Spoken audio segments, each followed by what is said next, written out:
All right, so today our objective is that you have a solid understanding of proportional relationships.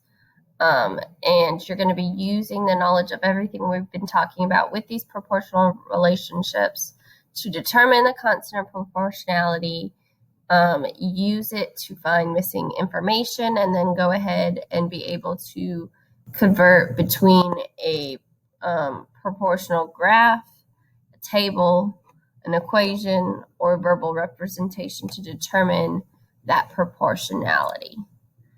All right, so if you haven't already, these notes are on Schoology. You can go ahead and print them. Otherwise, you can take notes as we go. So a proportional relationship represents a constant rate of change. Two things that we've already discussed that will always be true about the graph that is proportional is that one, it will be a straight line, and two, it will pass through that origin, that 0, 0 center point. And so in a table, we want to check for equivalent ratios. So basically, in simplest words, that k, that constant rate of change, if you divide y by x, always has to give you the same k. Our constant of that constant is not our constant of proportionality changes, then it will not be proportional. So we're going to go ahead and do this first one together. So all that they give us is a partial table, but we have enough to figure out the missing information. And then we'll take that table, turn it into a graph. We'll figure out our equation, our verbal description, and how we know its proportionality. So it says the number of miles a white-tailed deer travels shown in the table below. We're going to complete the missing information and answer the question. So first off, we're going to go ahead and find our constant of proportionality. So we can go ahead and we can do that by dividing 84 by 3, and I'm just going to do it by 7 and 196 as well, just so we know that it's the same, and it should be, because it told us that it is. All right, so we know our k, or our constant proportionality, is found by dividing y by x. And our y is our miles, and our x is our hours. So if I divide 84 by 3, I'm going to get 28. So my k is 28. So what that tells me is that for every hour, they are going to travel 28 miles. So if I multiply the hour by 28 miles per hour, we are going to get how many miles have been traveled total. So, and we've talked about this before, k equals y divided by x gives you that constant of proportionality. And then once you have that constant, you would plug k in for x times k equals y. And that will be your equation or your relationship. So we're going to go ahead and if we divided this out, we get 28 as well. So we know that our k is 28 because 84 divided by 3 is 28, and 196 divided by 7 is also 28. So I'm just going to go ahead and say that hours times 28 equals miles. So what we're going to do here to fill in our chart is for every missing one, you would multiply it by 28, because x times 28, or hours times 28, is going to give me distance traveled. So my miles is 1 hour times 28 miles gives me 28 miles. 2 hours times 28 miles is going to give me 56 miles. 4 hours times 28 miles is going to give me 112 miles. 5 hours times that 28 miles is going to give me 140 miles. 6 hours times 28 miles is going to give me 168 miles. 8 hours times 28 miles is going to give me 224. 9 hours times 28 miles will give me 252. So now our next step is to go ahead and take that information and turn it into a graph. Well, we already know that when we graph it is XY, where X is left and right and Y is up and down.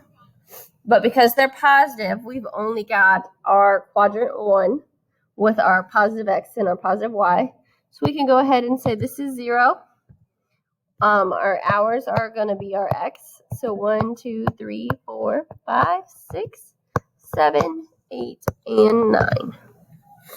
All right, and then our miles, we're just going to count by 28. So 28, 56, 84, 112, 140, 168, 196, 224, and 252.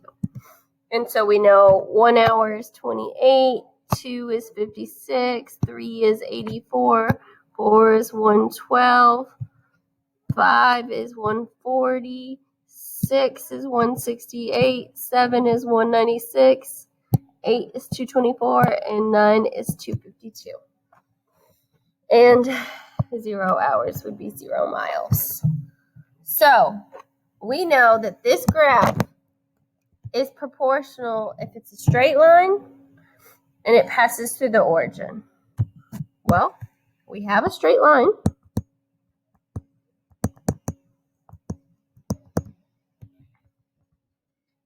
And that's because it has a constant of proportionality of 28 miles per hour. And then it also passes through origin.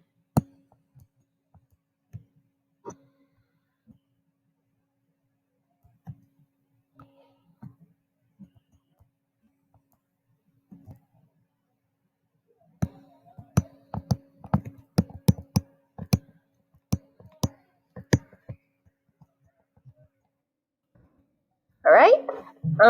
And then our verbal description is that for every 1 hour, the deers travel 28 miles. So a white-tailed deer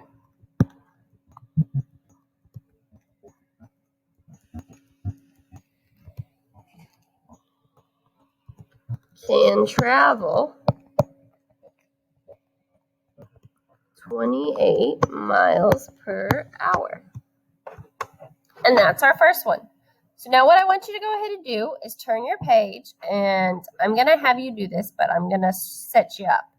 So real quick, we read our verbal description. It says the student council is selling t-shirts to raise awareness for the local animal shelter. For each shirt they sell, they will donate $7. So 1, this is going to be shirts. 2, this is going to be money donated. And I'm going to help you with this verbal description to figure out your equation. So our verbal description says that it is the total money raised, RY, is going to be $7 times the amount of shirts sold. So, again, let me, just because I've been doing it in this order the whole time, we know that however many shirts are X value times $7 a shirt, or K, is going to give me the total amount raised. So now that should be enough to go ahead and solve this. I want you to use that to fill in the chart, and then use your chart to plot your graph, and then use your graph to determine why it is or is not proportional. So go ahead, work through that. Pause this, unpause it when you're done. Are you done? Well, then pause this.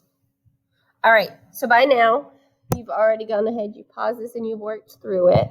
So we know they told us in the verbal description that every shirt sold, they get to donate $7. So that means the shirt number times 7 is going to give me the total amount earned. So all I should have to do here is say this X value times 7 is going to give me this Y value. So 5 times 7 is going to be, this is $35 earned for charity. $70 earned. 15 times 7 is 105. 20 times 7 is 140. 25 times 7 is 175. 30 times 7 is 210. 35 times that 7 is $245 raised. $280 raised. And 45 times that 7 is going to give me $315 saved. These are all in dollars. Let's go back and put in our dollar signs. Perfect. So now we would go ahead and do the same thing as before, except this time on my X values, I'm going to count by fives. So 5, 0, $0 if we sell 0 shirts, right? No money can be donated if we don't make any money. So then 5, 10, 15, 20, 25, 30, 35, 40, 45, and we don't need 50. So those are our shirts. And then we're going to go ahead and we're going to do a little break. Let's see. I'm trying to determine the scale factor. I'm thinking that I'm going to do 25. Let's try and see if that is big enough. So 25, 50, 75, 100, 125. We might have to do 50s. 150, yeah. Let's count by 50s. All right. So let's count by 35. So we're going to start at 35. 35, 70, 105, 140, 125, 210, 245, 280, and 315. So then we can go ahead and plug in our information. Like I said, if 0 shirts are sold, 0 is money is made, so 0 can be donated. If 5 shirts are sold, $35 can be donated. If 10 shirts are sold, $70 can be donated. If 15 shirts are sold, $105 can be donated. If 20 are sold, $140. 25 is $175. 30 is $210. 35 is $245. 40 is $280, and 45 is $315. So, did you say this is proportional, yes or no? Yes, because what were our characteristics that made this proportional? If we had a graph, it had to be these. We talked about this yesterday. It has to be a straight line, that's right.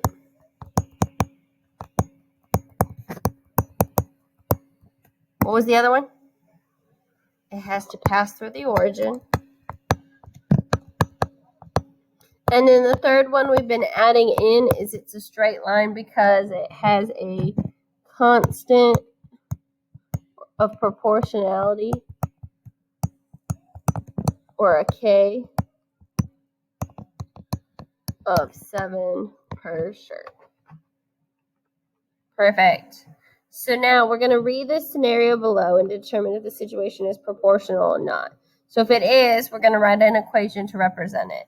So let's do a couple of these together. It says a restaurant charges $10 for medium pizza and $1 for each topping.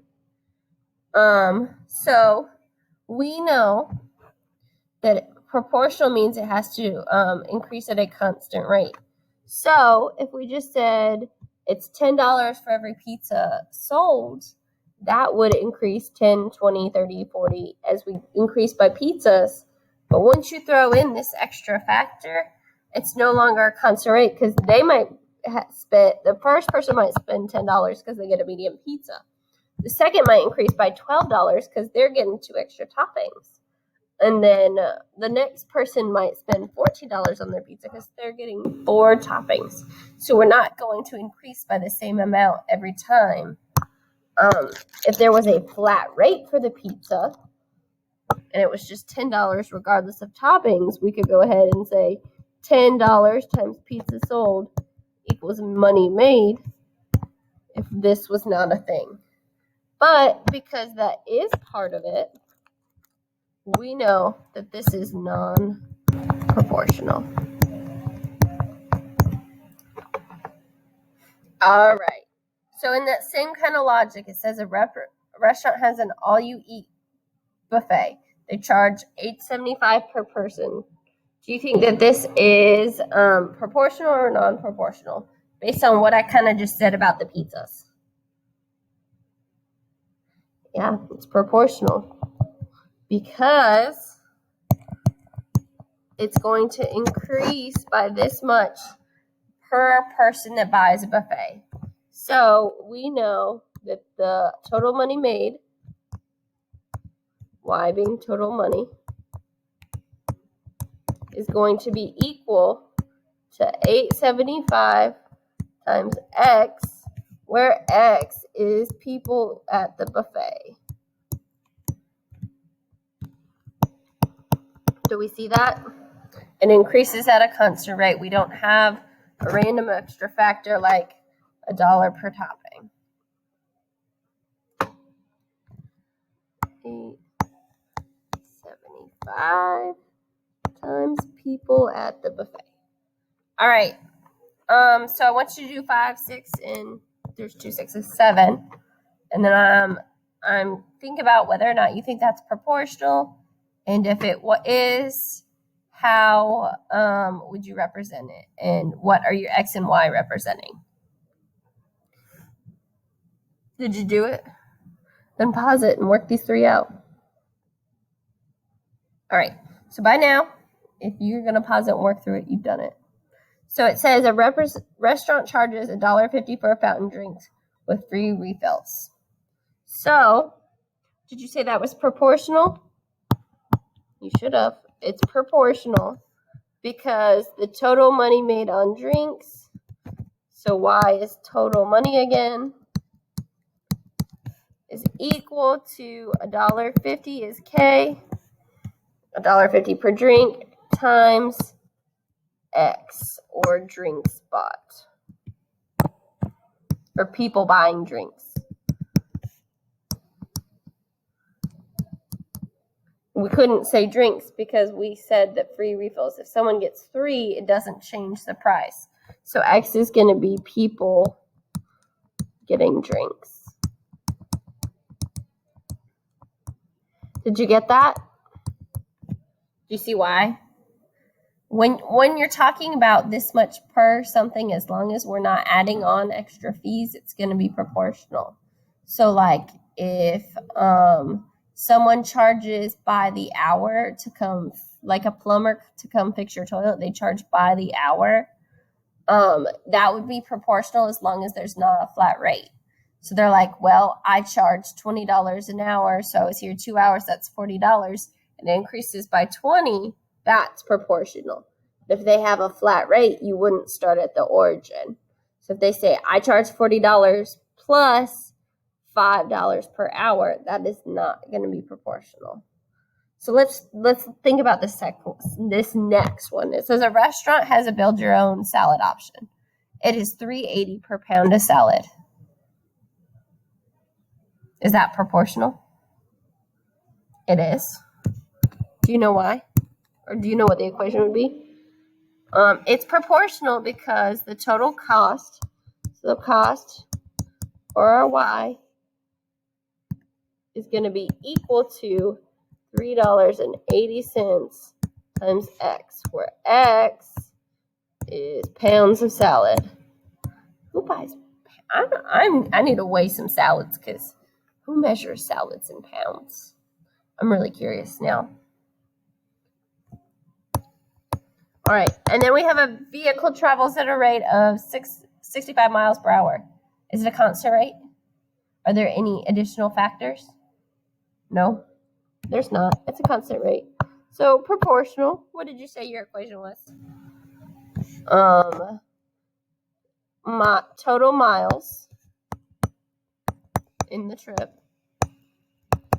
is our y, is equal to 65 times x. What is x? X is hours.